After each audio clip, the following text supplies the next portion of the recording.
สบายดีเนาะมื้อนี้สิมาสอนเปิดบัญชีหารายได้ใน YouTube นะอ่า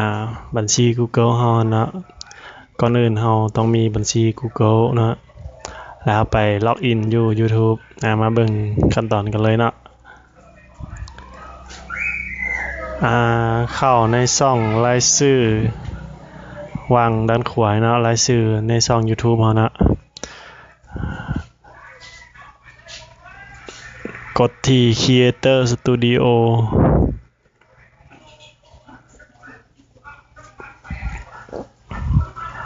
หลังจากนั้นเราสิมากดที่ช่องเนาะทางด้านซ้ายมือเรานะในห้องที่ว่าเปิดหารายได้นี่เนาะแม่นยังบ่ให้เปิดเนาะมันเขียนว่าประเทศของเราแม่นยังเปิดบ่ได้ในขณะนี้เนาะอันนี้เราต้องไปเปลี่ยนประเทศกันเนาะเอาเป็นประเทศใดก็ได้เนาะอันนี้ค่อยสิเอาประเทศไทยเนาะประเทศไทยประเท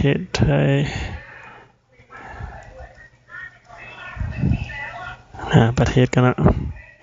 เห็นประเทศแล้ววันนี้เราก็มาบันทึกเนาะกดบันทึก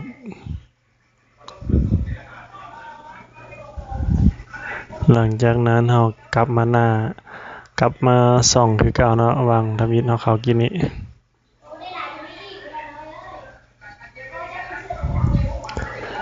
ในวางการสร้างรายได้นี้มันสิอนุญาตให้เปิดแล้วเนาะบัดนี้กดเปิดเลยเนาะกดเริ่มในนี้มันสิมี4ขั้นตอนเนาะเอาแต่ละขั้นตอนเนาะไปตามแต่ละขั้นตอนนะขั้นตอนที่1เนาะหาเน็ตช้าหน่อยนึง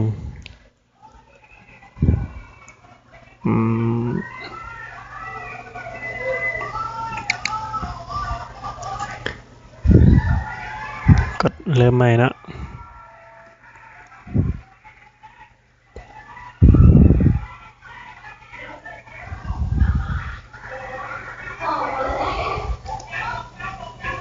กดเริ่มใหม่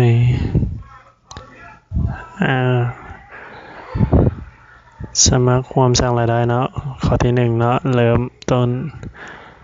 นี่รายละเอียดเนาะติ๊ก3ข้อนี้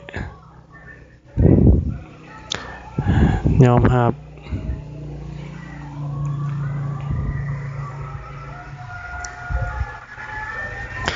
2วันนี้ข้อที่2ในลงชื่อสมัคร AdSense เนาะเฮาสิกดเริ่มต้นมันสิพาไปหน้า Google AdSense เลยเนาะอันนี้การสร้างรายได้กดถัดไปเนาะแล้วสิเข้ามาหน้า AdSense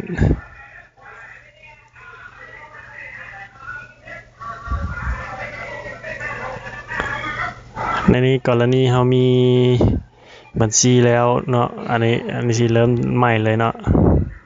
แค่ว่ามี AdSense แล้วเฮาสามารถเชื่อมโยง AdSense เดียวก็ได้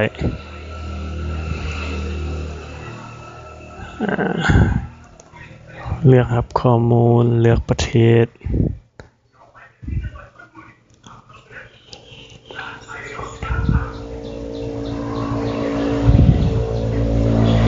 เอาเป็นประเทศเฮาก็ได้เนาะ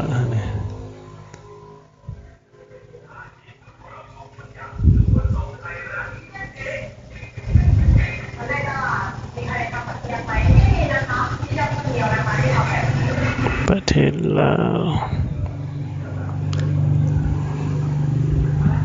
กดยอมรับสร้างบัญชี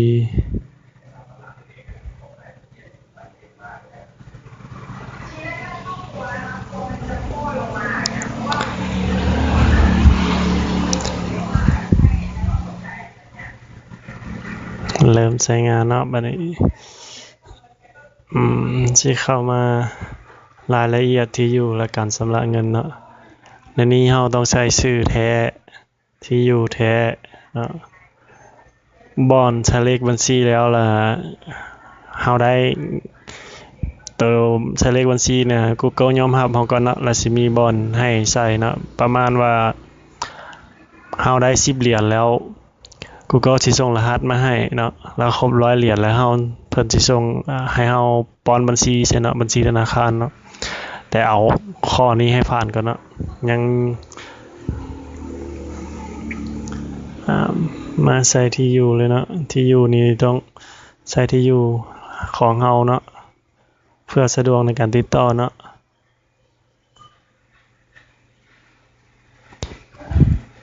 บางที่สิมีจดหมายเนาะหรือว่าเอกสารอย่างมาแต่ต่างประเทศสมมุติซื่อๆเนาะหรือบางทีก็ส่งเข้าทางเมลเนาะอันนี้เราจะอธิบายไปทีละขั้นตอนอันนี้สมัครก่อน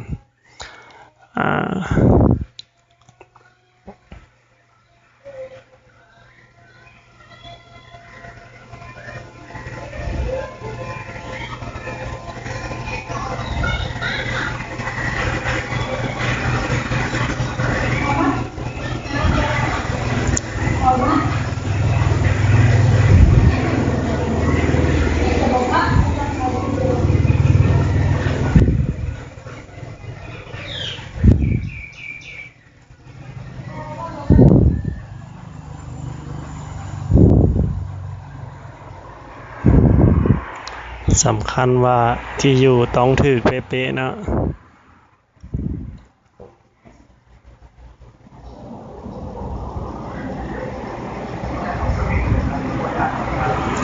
ชื่อก็ต้องใส่ชื่อแท้ชื่อและนามสกุลเฮาแท้เนาะคันว่าบ่จื้อก็เบิ่งนำบัญชีธนาคารเฮาบ่หรือว่านำพาสปอร์ตเฮาเนาะเอาให้มันตรงๆเนาะ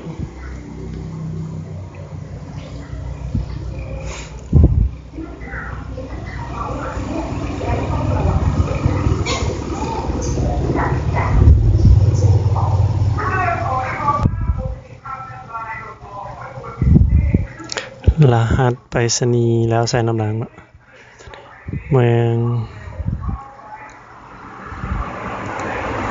ลาดิสติกต้องระบุ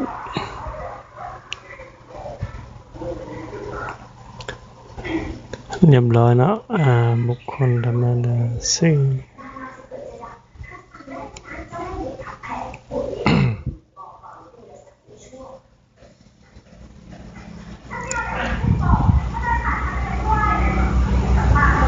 บัดนี้เฮาสิมาใส่เบอร์โทรเนาะเบอร์โทรแนะนำว่าเป็นเบอร์โทรเฮาเนาะเพื่อสะดวกในการติดต่อว่าซั่นซะใส่เป็นเบอร์โทรลาวเนาะ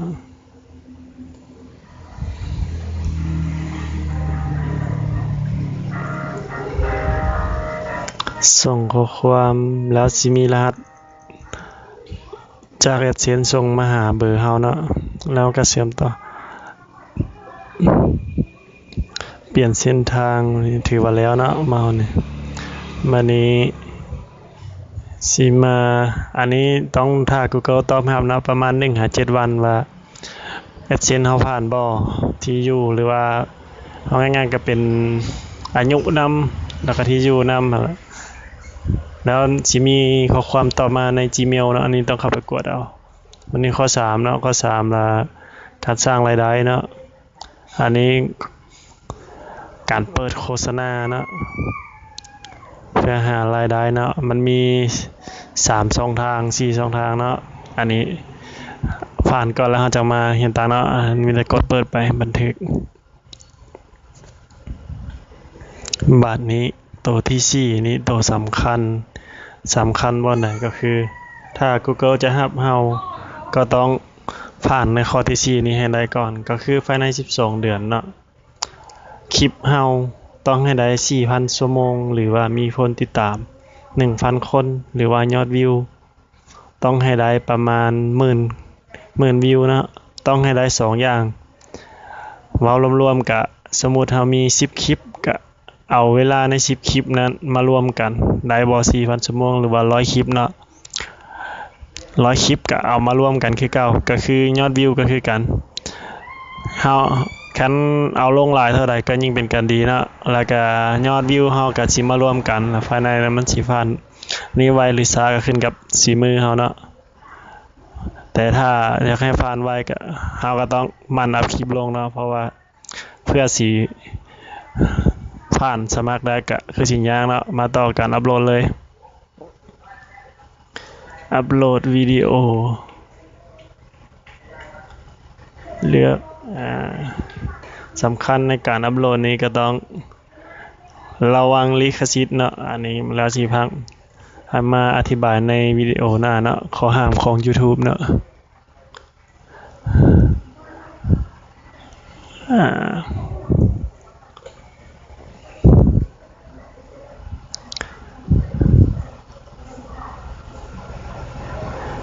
วันนี้ในซองนี้เฮาสิเปลี่ยนชื่อวิดีโอของเฮาเนาะในคำอธิบายแล้วคีย์เวิร์ดนี่เนาะเฮาอันนี้เขียนลิ้นๆเนาะเฮาต้องใส่ชื่อเกี่ยวกับวิดีโอของเฮาเนาะเพื่อมันสะดวกในการค้นหาแล้วมันจะดิ้งขึ้นมาเวลาเฮาค้นหาเนาะอันนี้เขียนเป็นตัวอย่างเพื่อให้มันไวเนาะแท็กนี่ก็คือกันเนาะก็คือเฮาแท็กหมู่ใน Facebook นั่นแหละแต่อันนี้เฮาสิอยู่ในหมวดหมู่เนาะเป็นคลิปบ่เป็นฟันนี่เป็นหนังตลกในนั้นในนี้เฮาเขียนใส่เพื่อว่าเฮาไปเสิร์ชในช่องค้นหาแล้วมันสิเห็นคลิปของเฮาแล้วสิมีคนกดเข้าเบิ่งเนาะอันนี้มันเป็นวิธีที่ว่าให้คนเห็นคลิปเฮาได้หลายขึ้นเนาะอันนี้ก็อื่นๆ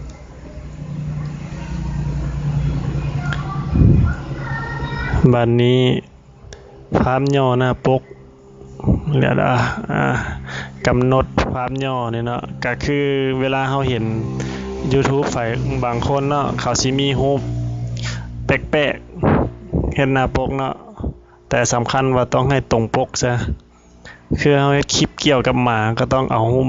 หมาหรือน้ำไฟล์ในคลิปนี้ลงเนาะหรือว่าตกแต่งหน่อยนึงเนาะแต่ว่าเอาคลิปเอารูปอื่นลงแล้วมันสิผิดกฎเนาะหลายที่หลายก็อาจจะถูกระงับเนาะถูกแบนเนาะอันนี้สิเลือกภาพหน้าปกอันโตอันหน้าปกนี่ละสิมาอธิบายใหม่ถือว่าเรียบร้อยเนาะบัดนี้เฮาสิมาเดี๋ยวเปลี่ยนชื่อตึม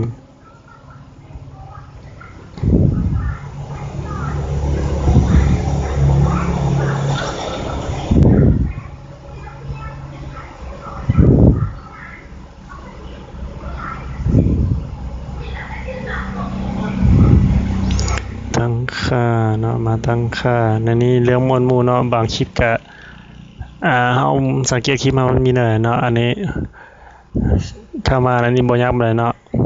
เลือกภาษาในเรื่องมวลหมู่เนาะเกี่ยวกับคลิปเฮามันเป็นมวลหมู่แบบใดการศึกษาบ่เกมบ่บุคคลบ่นี่ตลกเนาะอันนี้ใส่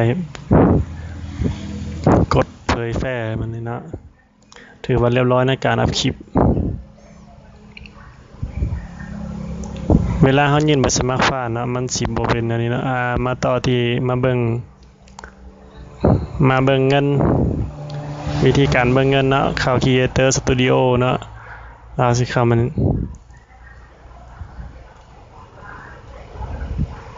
เบิ่งตามภาพเลยเนาะจำนวนเงินจำนวนผู้ติดตามจำนวนการเบิ่งเวลาในการเบิ่งเนาะจำนวนคนเบิ่ง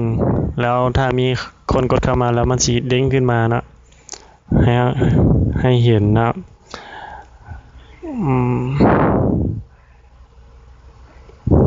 แต่ว่าก่อนสีนี้ก็ต้องให้มันผ่านข้อที่4ให้ได้ก่อนเนาะก็คือ 4,000 ชั่วโมงแล้วก็ผู้ติดตาม 1,000 คนแล้วก็10,000 วิวในเฮาต้องได้2ใน3ซะเนาะว่าง่ายๆก็ต้องหาวิธีเนาะเอาหลายคลิปร่วมกันก็มีเปอร์เซ็นต์เนาะขอจบเท่านี้คลิปต่อไปสิมาอธิบายเกี่ยวกับกฎระเบียบเนาะเพราะว่ากฎของ YouTube หลายสมควรเนาะถ้าปฏิบัติบ่ได้ก็ถูกแบนเนาะบางทีกำลังได้เงินผัดถูกบล็อกซะแล้วถูกแบนซะแล้วถูกเตือนถ้ามิดก็เตือนก็เนาะแต่ว่าเฮามาเบิ่งวิธีเพื่อบ่ให้มันถูกแบนถูกบล็อกเนาะเพราะว่ากำลังได้เงินผัดว่าเสียของซะเนาะเสียดายมื้อนี้จบเท่านี้เนาะ